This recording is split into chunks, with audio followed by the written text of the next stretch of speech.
Selamat Sabat bagi kita semua yang sudah hadir pada ibadah online ini. Kita patut bersyukur kepada Tuhan atas kasih-Nya sehingga kita dapat berbakti bersama pada hari Sabat yang indah ini. Pekabaran kita pada hari Sabat ini berjudul konsistensi. Konsistensi apa yang dimaksudkan dan apa yang menjadi aplikasi praktikal bagi kehidupan kita, khususnya menjelang kedatangan Yesus yang sudah tidak lama lagi. Roh Nubuat berkata dalam manuskrip 79 tahun 1910 paragraf 3 yang berbunyi, konsistensi adalah permata dan kita semua menginginkannya. Konsisten artinya tetap atau tidak berubah-ubah. Itu sebabnya konsistensi merupakan keinginan semua orang dalam segala aspek kehidupan, khususnya tentang kebenaran. James White pernah menuliskan pernyataan yang berikut ini dalam The Seventh Day of the Week is the Sabbath of the Lord, halaman 55 paragraf 2, berbunyi, konsistensi adalah permata yang langka.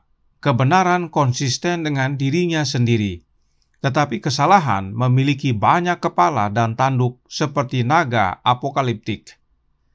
Tentang kebenaran, Roh Nubuat berkata, Christian's Education halaman 246 paragraf 1 berbunyi, dalam mengejar pengetahuan, dia mencari kebenaran, dan semua kebenaran berasal dari Allah, sumber kebenaran.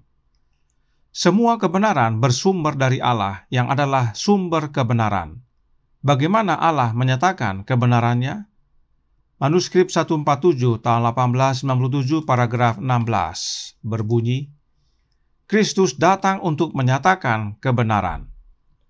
Pernyataan Roh Nubuat ini selaras dengan Alkitab, sebab Alkitab terlebih dahulu berkata dalam Yohanes 1 ayat 14 yang berbunyi, Firman itu telah menjadi manusia dan diam di antara kita, dan kita telah melihat kemuliaannya, yaitu kemuliaan yang diberikan kepadanya sebagai anak tunggal Bapa, penuh kasih karunia dan kebenaran. Yesus datang ke dunia ini penuh kasih karunia dan kebenaran. Artinya, Yesus itulah kebenaran. Itu sebabnya Yesus berkata, Akulah jalan dan kebenaran dan hidup.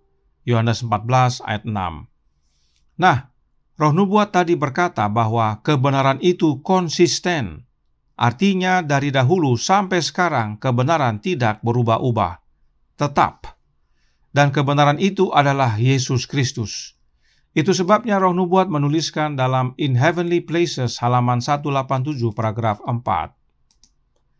Kemanapun saya pergi, saya akan mengajak orang-orang untuk meninggikan Kristus. Dia selalu sama, kemarin, hari ini, dan selamanya. Selalu berusaha untuk berbuat baik kepada kita, selalu mendorong dan membimbing kita, menuntun kita maju langkah demi langkah. Yesus dari sejak awal sampai sekarang tetap sama. Dia yang mendorong kita, membimbing kita, menuntun kita untuk maju dalam setiap langkah kita. Mari kita lihat buktinya dalam Alkitab dan tulisan Roh Nubuat, agar lebih banyak umat Allah yang menerima dan percaya akan kebenaran yang konsisten, terlebih mengalami perubahan oleh karena kebenaran tersebut. Mari kita buka Alkitab kita dalam Keluaran 23 ayat 20-21 yang berkata, Sesungguhnya aku mengutus seorang malaikat berjalan di depanmu untuk melindungi engkau di jalan dan untuk membawa engkau ke tempat yang telah kusediakan. Jagalah dirimu di hadapannya dan dengarkanlah perkataannya. Janganlah engkau mendurhaka kepadanya, sebab pelanggaranmu tidak akan diampuninya. Sebab namaku ada di dalam dia. Nah, kata malaikat dalam ayat ini diterjemahkan dari kata Ibrani malak. Secara garis besar, malak artinya utusan, khususnya dari Allah. Jadi, malaikat artinya utusan. Bagaimana dengan bahasa Yunani? Kata malaikat dalam bahasa Yunani adalah agelos. Agelos adalah kata Yunani untuk malaikat yang artinya juru kabar atau pembawa kabar atau utusan. Jadi, baik dalam bahasa Ibrani dan bahasa Yunani, kata malaikat artinya seorang utusan untuk membawa kabar.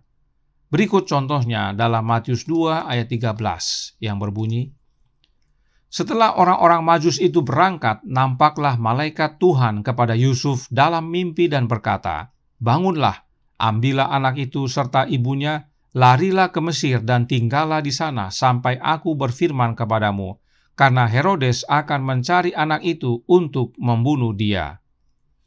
Kata malaikat dalam ayat ini diterjemahkan dari kata Yunani agelos. Kemudian dalam Matius 11 ayat 10 dikatakan, karena tentang dia ada tertulis, lihatlah, aku menyuruh utusanku mendahului engkau, ia akan mempersiapkan jalanmu di hadapanmu. Kata utusan dalam ayat ini diterjemahkan dari kata Yunani yang sama dengan malaikat, yaitu agelos. Dan utusan yang dimaksudkan dalam ayat ini adalah Yohanes Pembaptis. Dengan kata lain, Yohanes Pembaptis adalah malaikat yang Allah suruh untuk mendahului Yesus, serta mempersiapkan jalan bagi Yesus. Kita juga disebut malaikat, khususnya yang berhubungan dengan pekabaran 3 malaikat. Kitalah yaitu manusia yang mengumandangkan pekabaran 3 malaikat tersebut. Namun demikian, kita perlu ingat dan pahami bahwa ada makhluk yang disebut malaikat, yang alamiahnya adalah malaikat dan tugasnya adalah sebagai malaikat. Jadi, sebutan malaikat mempunyai beberapa makna. Mari kita kembali ke buku Keluaran pasal 23 tadi, khususnya ayat 20 dan 21. Dalam hal ini, Allah berbicara kepada Musa bahwa ada seorang malaikat yang akan memimpin bangsa Israel, dan nama Allah ada di dalam sang malaikat tersebut.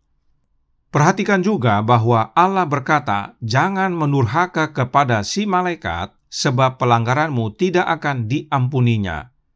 Artinya, sang malaikat punya kuasa untuk mengampuni. Nah, adakah malaikat surga, yaitu makhluk malaikat sesungguhnya, yang dapat mengampuni dosa? Tidak ada. Hanya Allah Bapa melalui anaknya, yaitu Yesus Kristus, yang dapat mengampuni dosa. Hanya yang ilahi yang dapat mengampuni dosa. Jadi, sang malaikat ini memiliki nama Allah di dalam dirinya dan dapat mengampuni dosa. Kemudian Allah juga berkata, dengarkanlah perkataannya. Mari kita buka Matius pasal 17 ayat 5 yang berbunyi, dan tiba-tiba sedang ia berkata-kata, turunlah awan yang terang menaungi mereka, dan dari dalam awan itu terdengar suara yang berkata, inilah anak yang kukasihi, kepadanyalah aku berkenan, dengarkanlah dia. Allah berkata kepada Musa, dengarkanlah perkataan sang malaikat yang Allah utus untuk pimpin bangsa Israel. Kemudian kepada murid-murid Yesus, yaitu Petrus, Yakobus, dan Yohanes, Allah Bapa berkata, inilah anak yang kukasihi, kepadanyalah aku berkenan, dengarkanlah dia.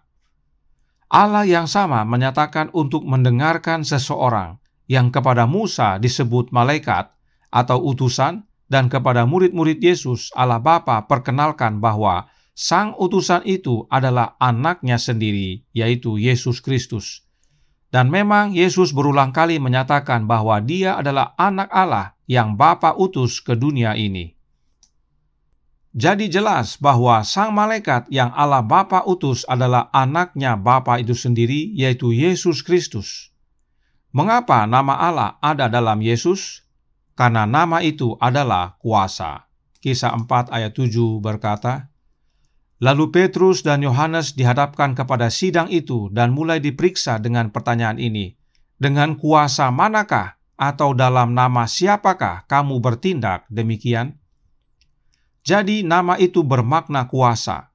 Artinya Allah, yaitu Bapa, memberikan kuasa kepada anaknya, sebab nama Bapa ada di dalam anaknya. Itu sebabnya Roh Nubuat memberikan penjelasan yang berikut ini.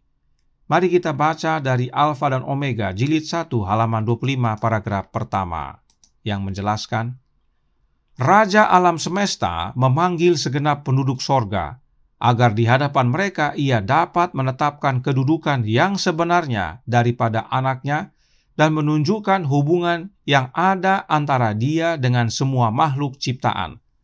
Anak Allah ikut serta dalam pemerintahan Bapa, dan kemuliaan Allah yang kekal menyelubungi keduanya.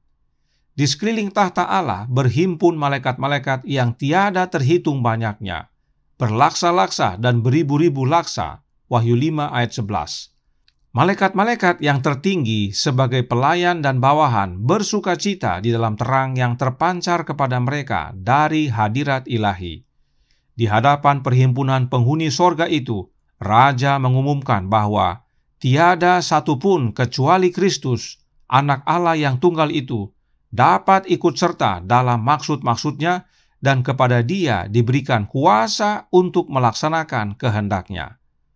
Anak Allah telah melaksanakan kehendak Bapa dalam penciptaan segenap penduduk sorga, dan kepada Dia, sebagaimana kepada Allah, hormat dan kesetiaan harus dinyatakan. Kristus tetap menggunakan kuasa ilahi dalam menciptakan bumi dan penghuninya.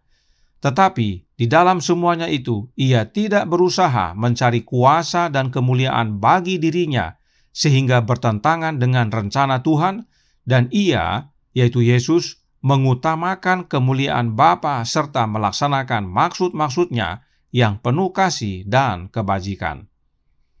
Perhatikan saudaraku dalam Tuhan, Roh Nubuat berkata, Anak Allah ikut serta dalam pemerintahan Bapa, dan kemuliaan Allah yang kekal menyelubungi keduanya. Artinya, hanya dua yang berada dalam pemerintahan Bapa, yaitu Bapa itu sendiri dan Anaknya. Kemudian di hadapan penghuni sorga, Allah Bapa yang adalah Raja alam semesta mengumumkan bahwa hanya Kristus dan tidak ada yang lain yang dapat ikut serta dalam maksud-maksud Allah. Dan kepada Kristus, Allah Bapa telah memberikan kuasa untuk melaksanakan kehendak Bapa. Dan salah satunya adalah menciptakan. Yesus menerima kuasa untuk melaksanakan penciptaan baik di sorga maupun di bumi ini. Namun meskipun Yesus telah menerima kuasa dan melaksanakan kehendak Bapanya, Yesus tidak berusaha mencari kuasa dan kemuliaan bagi dirinya sendiri. Yesus mengutamakan kemuliaan Bapa. Tulisan Roh Nubuat ini penting sekali kita pahami, sebab inilah terang kecil yang menuntun kepada terang besar, yaitu Alkitab. Jadi, dalam tugas apapun yang Bapa berikan kepada Yesus untuk Yesus laksanakan, Dia tidak pernah menyatakan bahwa itu dari dirinya sendiri, tetapi dari Bapanya yang adalah Allah. Kita akan lihat contohnya dalam Alkitab. Namun kita baca terlebih dahulu terang kecil berikut ini, dan ini juga kita perlu ingat, yang terdapat dalam The Spirit of Prophecy, volume 1, halaman 17, paragraf 2. Sang Pencipta Agung mengumpulkan penghuni sorgawi bahwa Ia akan berada di hadapan semua malaikat, memberikan penghormatan khusus kepada Anaknya. Sang Anak duduk di atas tahta bersama Bapa, dan kumpulan malaikat kudus sorgawi berkumpul di sekitar mereka. Bapa kemudian menyatakan bahwa ditahbiskan oleh dirinya sendiri, Kristus harus setara dengan dirinya sendiri, sehingga dimanapun kehadiran Anaknya, itu adalah kehadirannya sendiri. Firman-Nya harus dipatuhi dengan kerelaan sebagaimana firman dari Bapa. Dia telah memakaikan Anaknya dengan otoritas untuk memerintah penghuni sorgawi. Terutama Anaknya yang bekerja dalam persatuan ini dengan dirinya sendiri dalam mengantisipasi penciptaan bumi dan setiap makhluk hidup yang seharusnya ada di bumi. Anaknya akan melaksanakan kehendak dan tujuannya, tetapi tidak akan melakukan apapun dari dirinya sendiri. Kehendak Bapa akan terpenuhi di dalam dirinya. Bapa mengurapi Anaknya atau menahbiskan Anaknya agar menjadi setara dengan dirinya sendiri. Artinya, tidak ada yang setara dengan Bapa sebelum Bapa mengurapi Anaknya. Hanya Bapa yang tertinggi. Dan setelah Bapa mengurapi Anaknya agar menjadi setara dengan Bapa, maka dimanapun Anak hadir, hal itu sama dengan kehadiran Bapa, dan firman yang Anak sampaikan harus dipatuhi sebagaimana itu adalah firman Allah Bapa. Inilah otoritas yang Allah Bapa tanamkan di dalam Anaknya. Namun kembali, meski Sang Anak menerima kuasa, tetapi dalam melaksanakan kehendak Bapa, dia tidak melakukan apa-apa dari dirinya sendiri. Artinya, anak Allah tidak ambil untung dari kuasa tersebut. Semuanya anak Allah kembalikan untuk kemuliaan Bapanya. Ingat semua terang-terang kecil ini sebagaimana kita dituntun kepada terang yang besar, yaitu Alkitab. Kita buka Keluaran 3 ayat 1-6 yang berkata, "Adapun Musa, ia biasa menggembalakan kambing domba Yitro mertuanya, imam di Midian. Sekali ketika ia menggiring kambing domba itu ke seberang padang gurun, sampailah ia ke gunung Allah, yakni gunung Horeb. Lalu malaikat Tuhan menampakkan diri kepadanya di dalam nyala api yang keluar dari semak duri. Lalu ia melihat dan tampaklah semak duri itu menyala, tetapi tidak dimakan api. Musa berkata, 'Baiklah aku menyimpang ke sana untuk memeriksa penglihatan yang hebat itu. Mengapakah tidak terbakar semak duri itu?' Ketika dilihat Tuhan bahwa Musa menyimpang untuk memeriksanya, berserulah Allah dari tengah-tengah semak duri itu kepadanya, 'Musa, Musa!' Dan ia menjawab, 'Ya Allah.' Lalu ia berfirman, 'Janganlah datang dekat-dekat. Tanggalkanlah kasutmu dari kakimu, sebab tempat di mana engkau berdiri itu adalah tanah yang kudus.' Lagi ia berfirman, 'Akulah Allah ayahmu, Allah Abraham, Allah Ishak, dan Allah Yakub.' Lalu Musa menutupi mukanya sebab ia takut memandang Allah."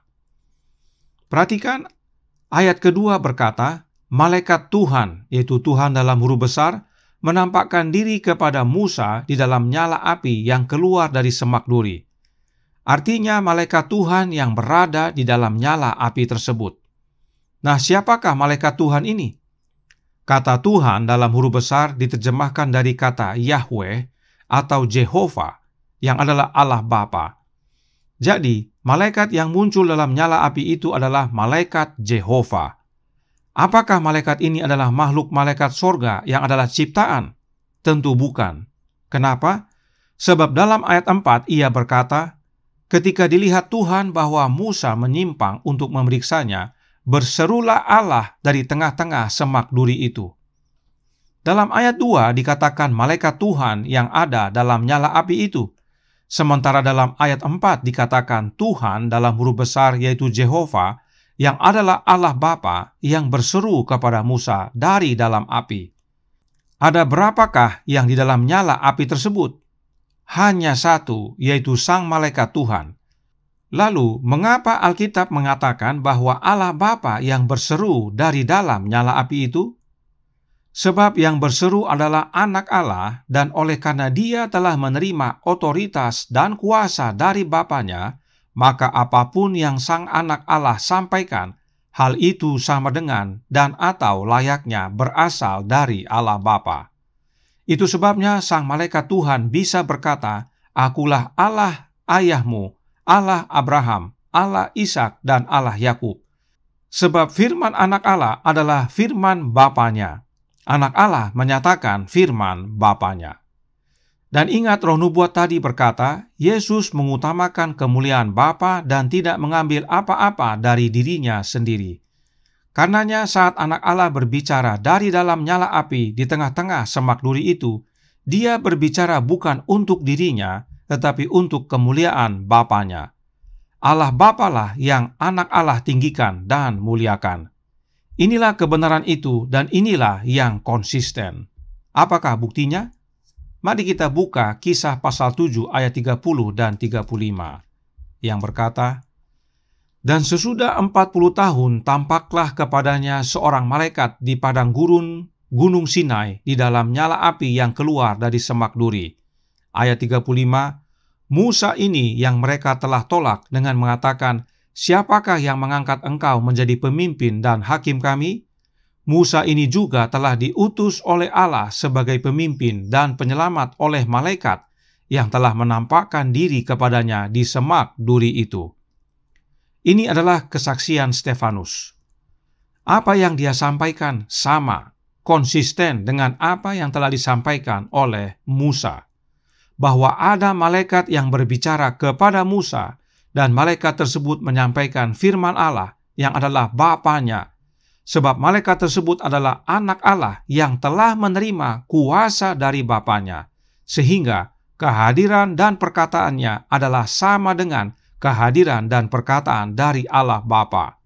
Itu sebabnya anak Allah disebut Firman.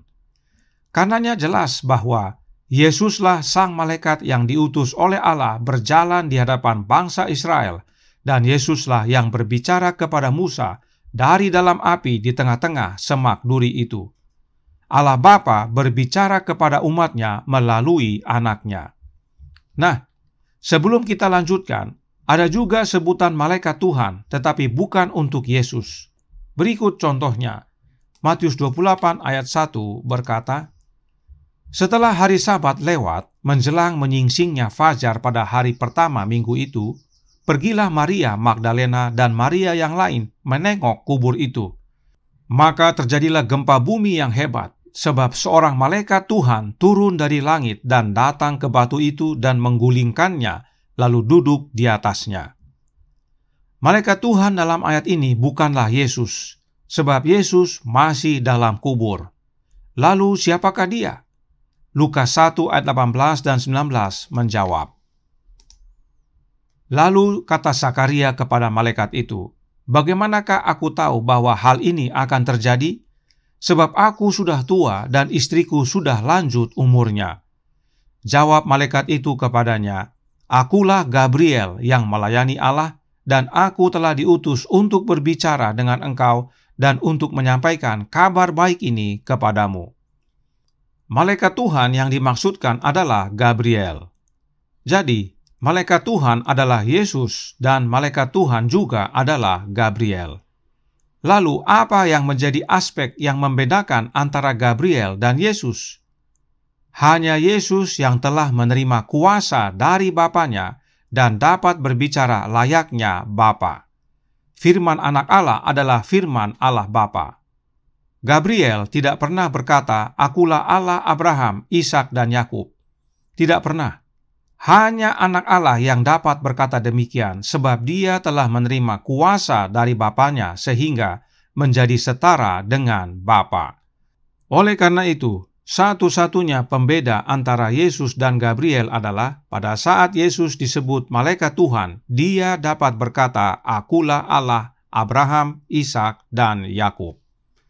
Jadi saat kita membaca Keluaran 20 ayat 2 yang berbunyi, "Akulah Tuhan Allahmu yang membawa engkau keluar dari tanah Mesir, dari tempat perbudakan." Siapakah yang berbicara di Gunung Sinai dan menyampaikan perintah Allah ini kepada Musa?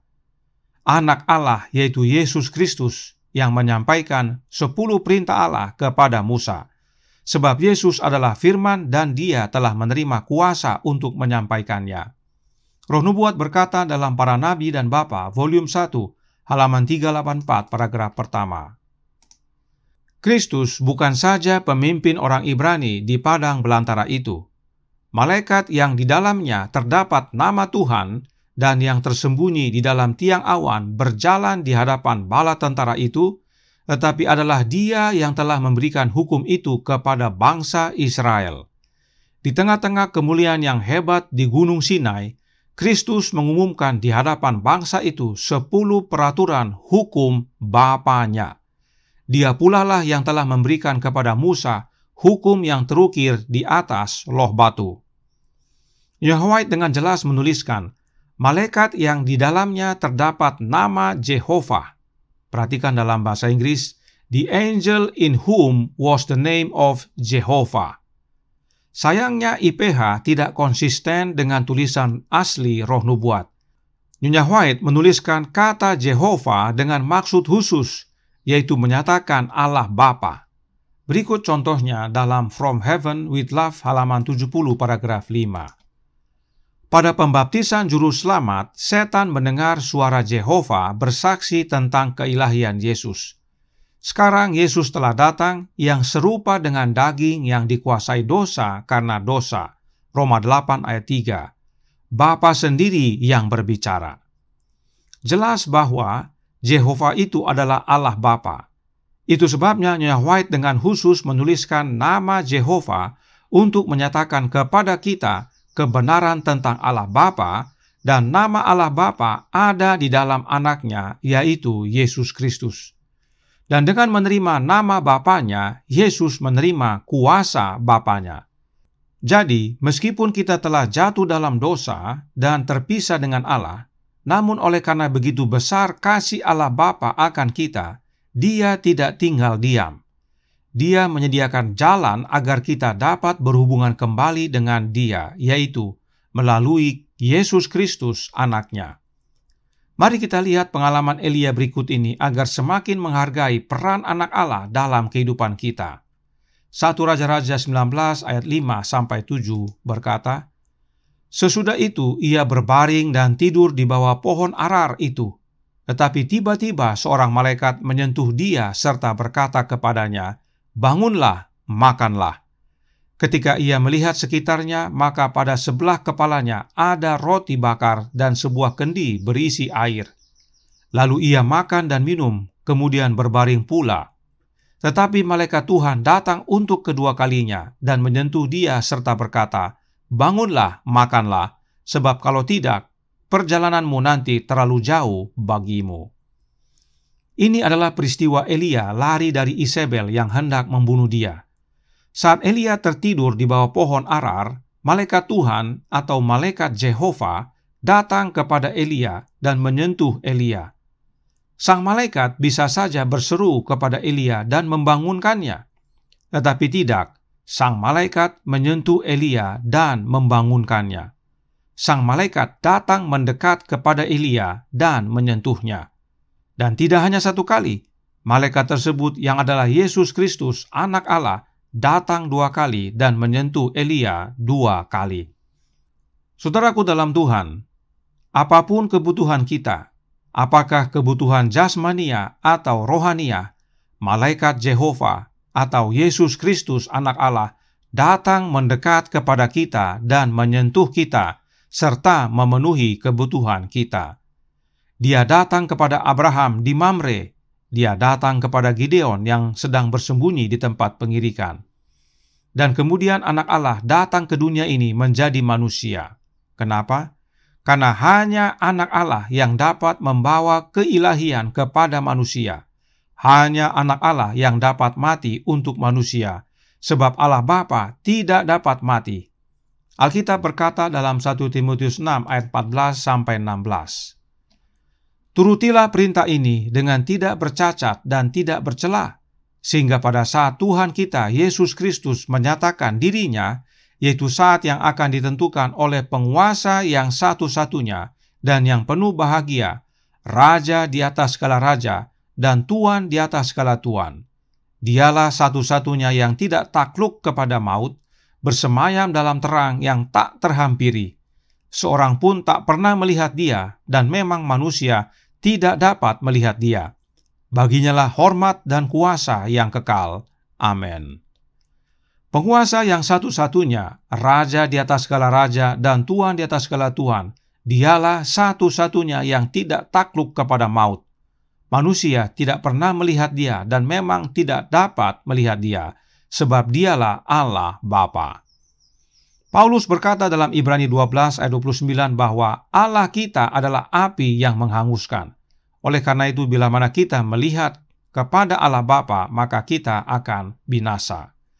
Namun demikian, masih ada cara untuk kita dapat berhubungan dengan Allah, yaitu melalui anaknya. Sebab, Ibrani 1 ayat 3 dan 4 berkata, "Ia adalah cahaya kemuliaan Allah dan gambar wujud Allah, dan menopang segala yang ada dengan firman-Nya yang penuh kekuasaan. Dan setelah ia selesai mengadakan penyucian dosa, ia duduk di sebelah kanan yang maha besar di tempat yang tinggi, jauh lebih tinggi daripada malaikat-malaikat, sama seperti nama yang dikaruniakan kepadanya jauh lebih indah daripada nama mereka." Yesus adalah gambar wujud Allah yang dapat manusia lihat. Dan untuk itu, Yesus menjadi manusia. Paulus yang sama menuliskan dalam Roma 1 ayat 3 yang berbunyi, tentang anaknya yang menurut daging diperanakan dari keturunan Daud. Inilah kemanusiaan Yesus. Kemanusiaannya sama dengan kemanusiaan kita. Itu sebabnya Paulus juga menuliskan dalam Ibrani 10 ayat 5 yang berkata, "Karena itu ketika ia masuk ke dunia, ia berkata, korban dan persembahan tidak engkau kehendaki, tetapi engkau telah menyediakan tubuh bagiku." Allah Bapa menyediakan tubuh bagi anaknya agar menjadi sama dengan kita, yaitu sama kedagingannya. Ini penting sekali kita pahami, bahwa yang sama adalah kedagingannya. Itu sebabnya Paulus tulis dalam Roma 1 ayat 3 tadi, menurut daging. Tubuh Yesus dan tubuh kita sama. Tapi apakah cara Yesus datang ke dunia ini sama dengan kita datang ke dunia ini? Oh, tidak sama. Jadi, dagingnya sama, tapi cara datangnya tidak sama. Apakah maksudnya? Mari kita buka Filipi 2 ayat 5 yang berkata, "Hendaklah kamu dalam hidupmu bersama menaruh pikiran dan perasaan yang terdapat juga dalam Kristus Yesus." Inilah perbedaannya. Paulus menasihatkan agar kita memiliki pikiran yang terdapat di dalam Yesus Kristus. Apa artinya? Artinya, kita tidak punya pikiran yang sama seperti pikiran Yesus tersebut. Saat kita lahir ke dunia ini, kita tidak memiliki pikiran yang terdapat dalam Yesus Kristus.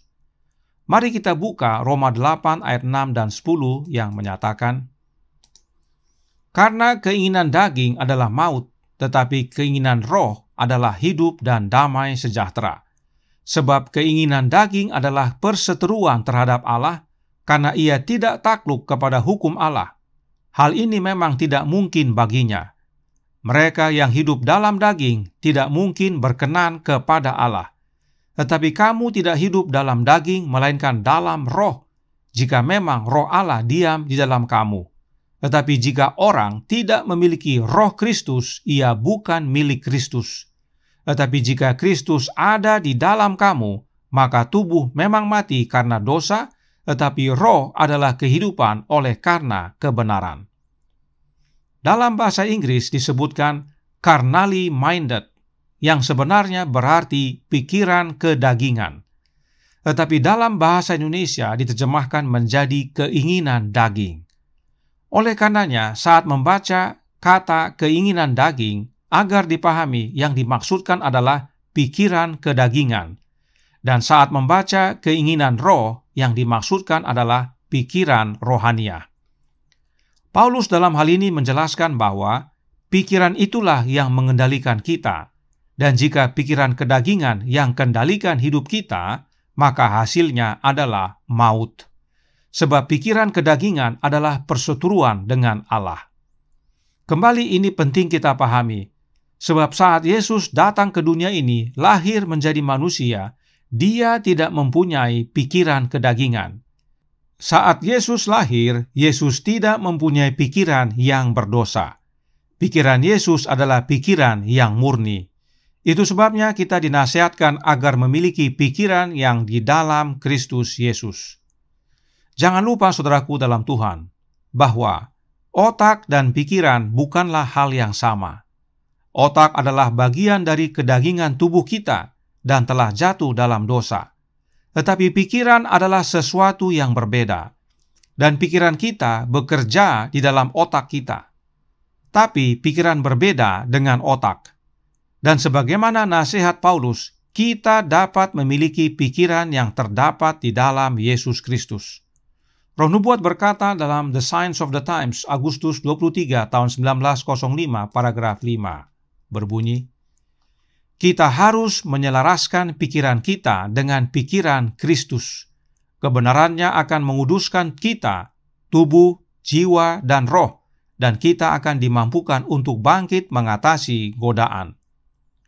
Inilah satu-satunya cara bagi kita untuk memiliki pikiran yang murni, agar kita menang atas godaan, yaitu menyelaraskan pikiran kita dengan pikiran Kristus.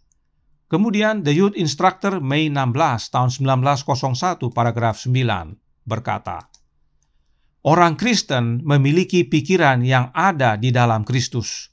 Harapan dan cita-citanya murni dan mulia karena dia bertumbuh menjadi Kristus."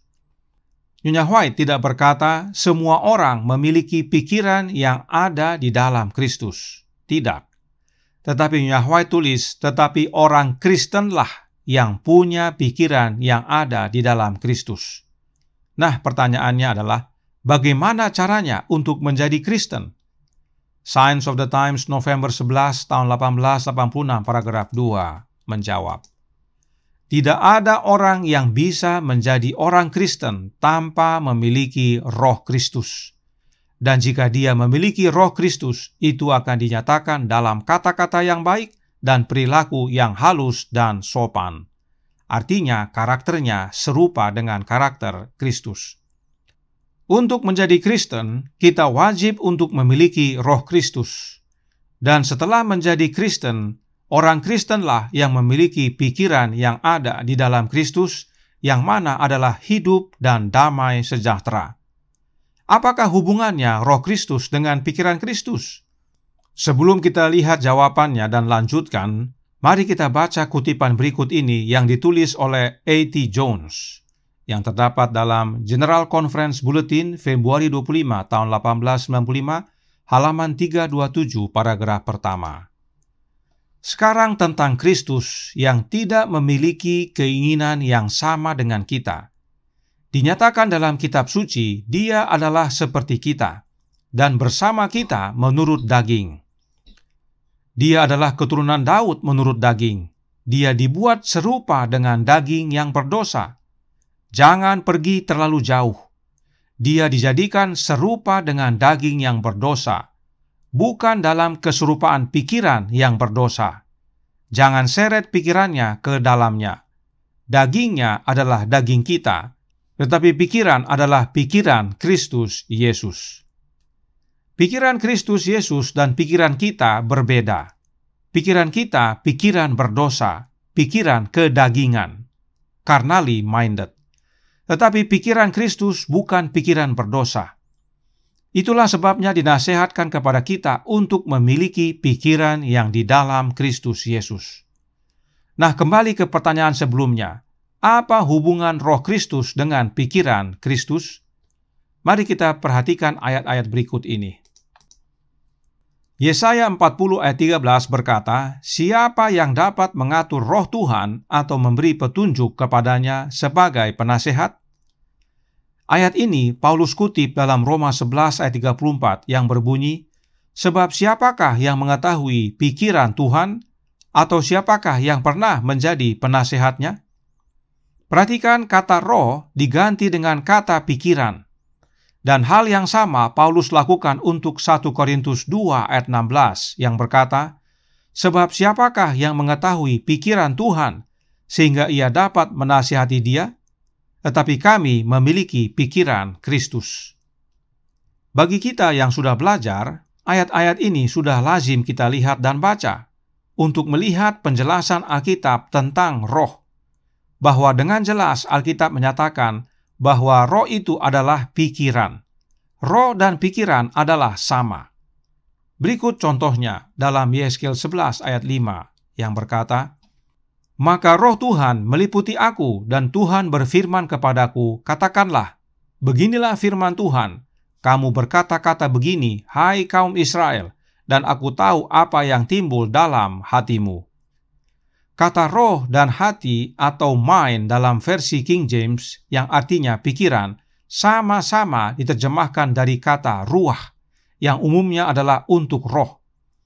Jadi jelas bahwa roh itu adalah pikiran. Nah, sehubungan dengan roh adalah pikiran, mari kita baca kutipan roh nubuat berikut ini tentang Yesus Kristus.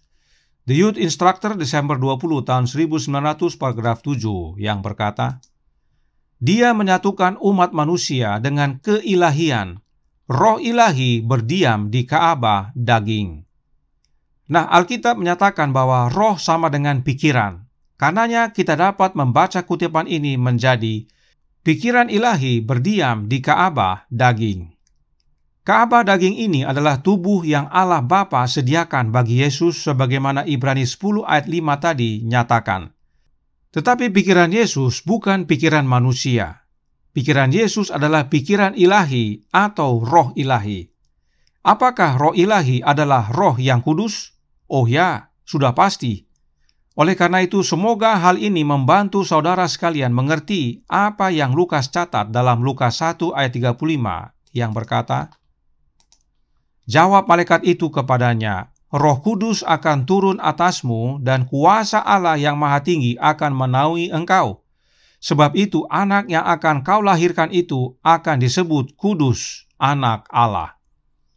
Jadi, meski bagi Yesus Allah Bapa sediakan tubuh kedagingan manusia, tetapi hidup dan pikirannya adalah kudus. Sebab hidup dan pikiran Yesus adalah ilahi. Ingat, roh sama dengan hidup, roh juga sama dengan pikiran. Mengapa kebenaran yang indah ini perlu kita gali dan pelajari? Karena malaikat Tuhan, malaikat Jehovah, yang adalah anak Allah, yang sejak dahulu datang kepada manusia untuk menyampaikan firman Bapanya dan melakukan kehendak Bapanya, kemudian telah datang ke dunia, serta hidup di antara manusia yang juga untuk menyatakan firman Bapanya serta melakukan kehendak Bapanya. Dan sekarang, hendak hidup serta tinggal dalam kehidupan kita. Bagaimana caranya? Oleh kehadiran Roh-Nya, yaitu Roh Kristus. 1 Korintus 6 ayat 17 berkata, "Tetapi siapa yang mengikatkan dirinya pada Tuhan menjadi satu roh dengan Dia." Siapakah Tuhan yang Paulus maksudkan? Yesus Kristus. Silahkan baca 1 Korintus 8 ayat 6. Maka mereka yang mengikatkan diri pada Yesus menjadi satu roh dengan Yesus. Sebab memang tubuh kita adalah bait Allah. Sama seperti roh ilahi atau pikiran ilahi Yesus tinggal dalam tubuh kedagingan manusia, demikian juga kita dapat memiliki kehidupan yang sama, asal roh Kristus atau pikiran Kristus tinggal dalam tubuh manusia kita. Kelahiran yang Yesus alami saat lahir di Betlehem dapat menjadi bagian kita, saat kita menerima roh Kristus yang kudus tinggal dalam hati kita. Itulah yang disebut kelahiran kembali di dalam Yesus. Sebab kita lahir dengan daging dan pikiran yang berdosa. Tetapi di dalam Yesus, meski daging kita telah jatuh dalam dosa, namun bila Roh Kristus tinggal dalam hidup kita, maka kita dapat hidup sebagaimana Yesus hidup, yaitu kehidupan yang tidak jatuh dalam dosa. Inilah persamaan yang Alkitab dan Roh Nubuat maksudkan. Kita dengan Yesus benar-benar memiliki tubuh kedagingan yang sama. Tetapi, cara kita datang ke dunia ini berbeda dengan cara Yesus datang ke dunia ini. Yesus lahir dalam kedagingan manusia, tetapi pikirannya adalah pikiran ilahi. Namun, keunggulan Yesus itu tidak hanya untuk Yesus sendiri.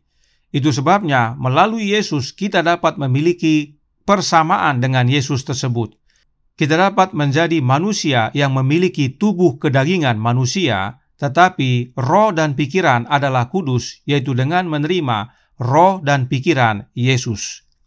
Inilah dasarnya Yesus menjadi pola atau patron bagi kita. Lalu, apa hubungannya dengan malaikat Tuhan atau malaikat Jehovah?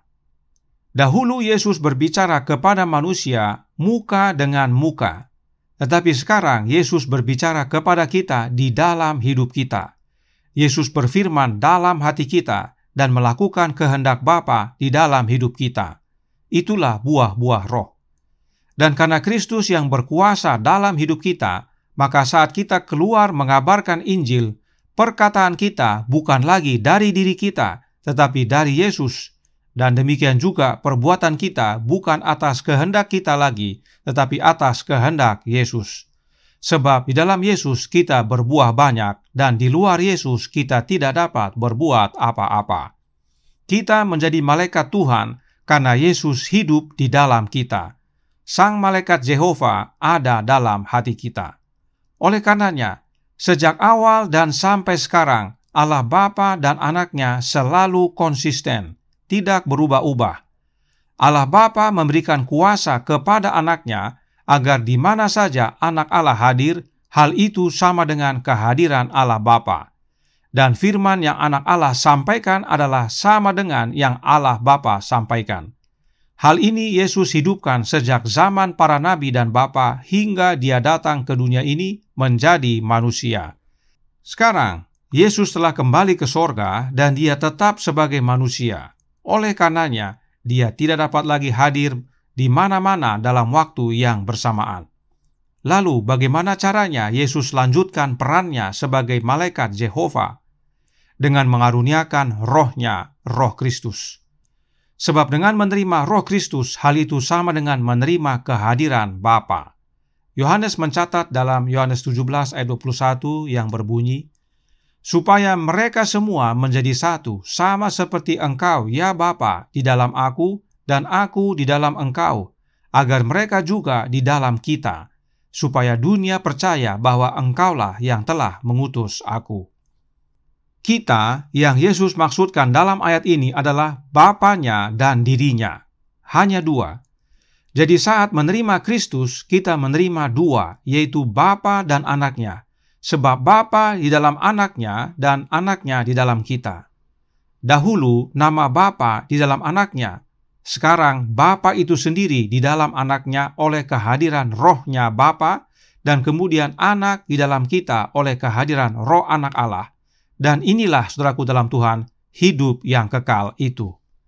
Karenanya Paulus menutup dalam Kolose 3 ayat 4 yang berbunyi, apabila Kristus yang adalah hidup kita menyatakan diri kelak, kamu pun akan menyatakan diri bersama dengan Dia dalam kemuliaan. Bagaimana caranya untuk Kristus menjadi hidup kita? Dengan menerima roh-Nya, yaitu roh Kristus. Maka dengan menerima roh Kristus yang adalah hidup Yesus, yang juga adalah pikiran Yesus, itulah kehidupan yang kekal. Hal ini serupa sebagaimana Paulus katakan dalam Roma 8 ayat 10 tadi. Tetapi jika Kristus ada di dalam kamu, maka tubuh memang mati karena dosa, tetapi roh, yaitu roh-Nya Kristus, adalah kehidupan oleh karena kebenaran. Sebab memang Yesus adalah sang kebenaran itu. Dan dengan menerima Kristus yang adalah hidup kita, kita akan hidup bersama-sama dengan Dia dalam kemuliaan atau dalam kehidupan yang kekal. Inilah yang namanya konsisten, saudaraku dalam Tuhan. Tidak berubah-ubah, sebab inilah kebenaran itu. Dari dulu sampai sekarang tetap sama, Allah Bapa dan Anaknya. Tuhan memberkati, saya bawa dalam nama Yesus. Amin. Mari kita berdoa. Bapa kami yang di sorga, Allah pencipta langit dan bumi, laut dan segala isinya, satu-satunya Allah yang benar, yang kami sembah selalu melalui satu jalan yang benar, yaitu anak-Mu yang tunggal, Yesus Kristus. Pada pagi hari Sabat yang indah ini kami bersyukur boleh menikmati pekabaran firman Tuhan yang menguatkan, yang konsisten sejak dahulu sampai sekarang, tidak berubah-ubah, bahwa hanya Allah Bapa dan Anaknya yang bekerja dalam kehidupan kami. Dahulu muka dengan muka, namun sekarang langsung tinggal dalam hati kami, dalam hidup kami secara pribadi.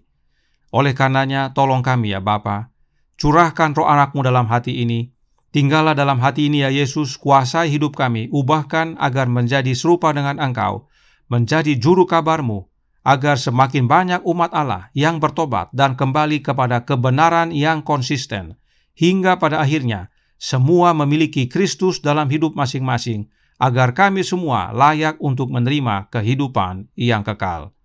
Beserta kami sepanjang hari ini kehendak-Mu yang jadi, ampun kami akan dosa dan salah, karena kami berdoa hanya melalui Anak Allah yang tunggal, Yesus Kristus, yang adalah Tuhan dan Juru Selamat kami.